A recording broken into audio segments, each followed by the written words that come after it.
Dr. David, you are welcome to our show.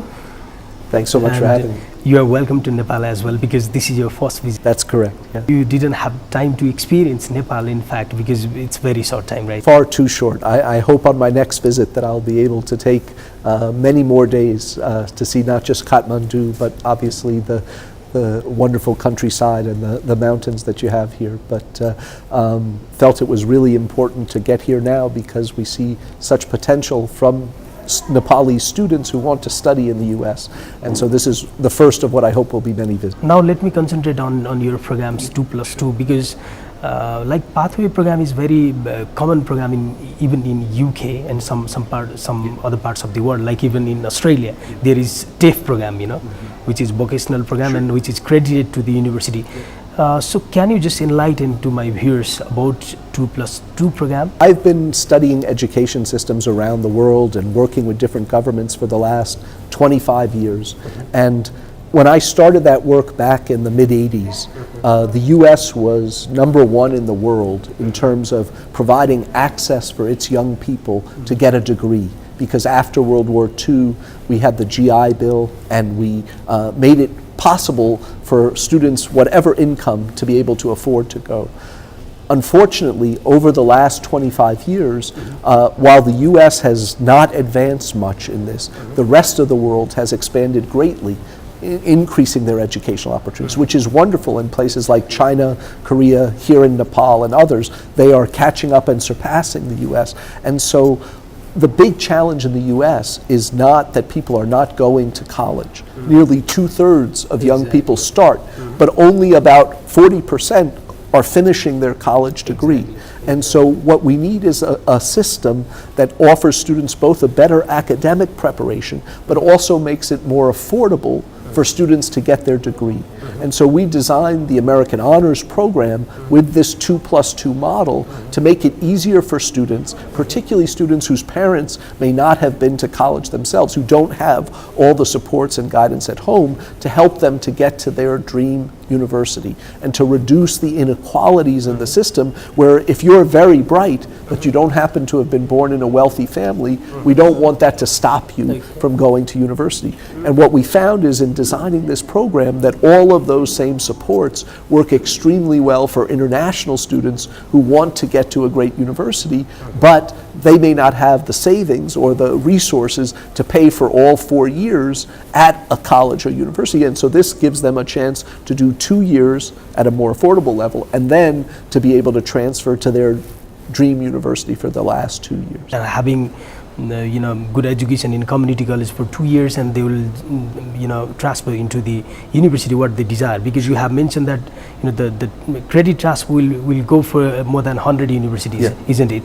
So what about the if we look at from the cost side? Right. So unfortunately the US, I think the upside, the reason why so many people want to study in the US is it has the most of the world's best universities. But the downside of the US system is it's also the most expensive in the world. The government in the UK, in Australia, it heavily subsidizes the universities. And while they are expensive for international students, the prices in the US are among the highest in the world. What this does is by having a tuition and fee of about $12,000 per year for the first 2 years, and then enabling students to spend the last 2 years where we can help them to secure scholarships for their last 2, we can lower the overall cost of getting a degree by as much as $150,000 or $200,000 over the 4 years.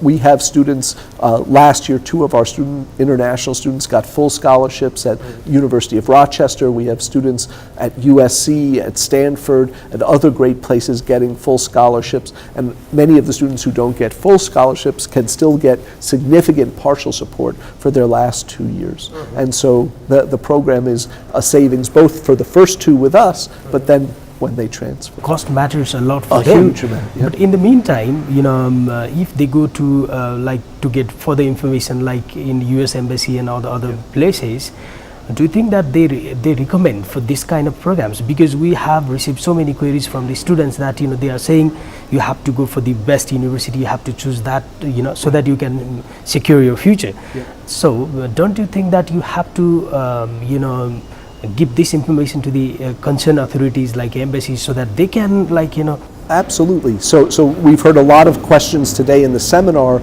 students worried about visas. Exactly. And are they going to be told they won't get a visa because they're going to community college versus the 4-year? So one of the things we say is, first of all, the Obama administration has been very supportive of community colleges. They have made that a big part of their higher education policy. So the embassy's attitudes are starting to change. But in addition to that, one advantage of our program is at the same time that the student is admitted into American Honors, we can give them a contingent admission letter from a number of our 4-year partners, so that when they go for their visa interview, it's not, why are you going to this college, which maybe I have not heard of, instead of a famous one. You can actually say, well, I'm planning to go there, and they've already said that they will have me. I'm just planning to start here and then transfer there. So I can go to Purdue University or American University or Auburn University with a guarantee, but start in the American Honors Program. Okay. Then, Dr. David, my next question is probably some of other students who are getting counseling from you probably asked the same question to you.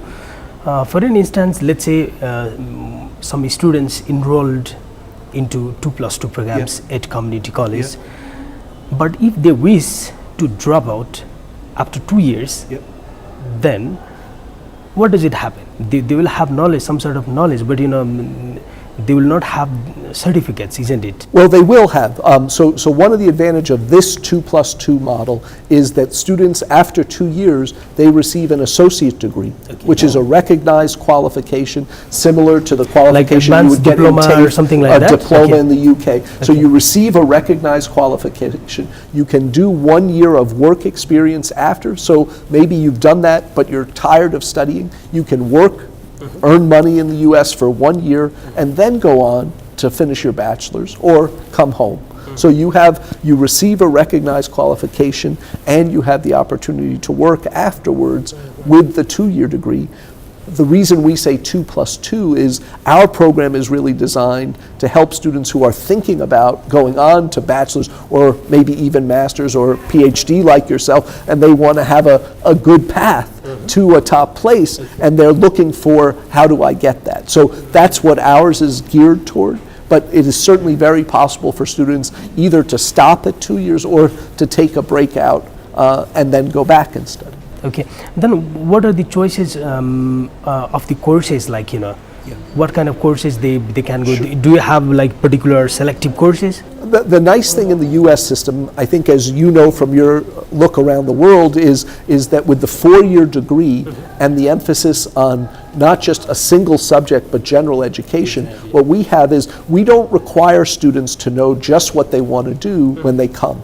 So they don't have to commit to engineering or nursing or science, but they can come, they start with the general education courses, so they'll take some math, some English, maybe they'll try business or a science or engineering, and then in working with their advisor one-on-one, they decide, I'm really enjoying this, I'd like to take more of this, and they can shape their degree path so that by the time they finish their 2 years, they're ready to decide on their major and their best place to finish their degree. So it gives them that flexibility, because what I see when I talk to students around the world is people change a lot between 16, 17, and 20. And so in that period, right, what you want to do, pressure from parents, all those things can affect it. I think it's great to have the ability to actually get in there, work with your professors, do some research, figure out what's really for you, and then to decide to specialize. The students who want to go into that pathway program, like 2+2 program, how do they maintain English language, what are the criteria? Can you just briefly highlight? Our requirement is that they have a 6.0 on the IELTS or a 71 or better on the TOEFL to enter directly, but we also offer a conditional admission so that students who maybe their English is a little bit below that, they can still be admitted into the program, and either they can do ESL here to get to that level before they come, or they could come for 1 or 2 terms of ESL in the US and then enter into the honors program. So they have a variety of options. If any students want to apply for these kind of courses or want to follow this pathway program, how can they approach to the university or to the college? So the nice thing is they can just go to americanhonors.org and they have a free online application process. We have a great partner here in Kathmandu, Agya Nepal, who is working with students one-on-one to counsel them through all the stages of the process.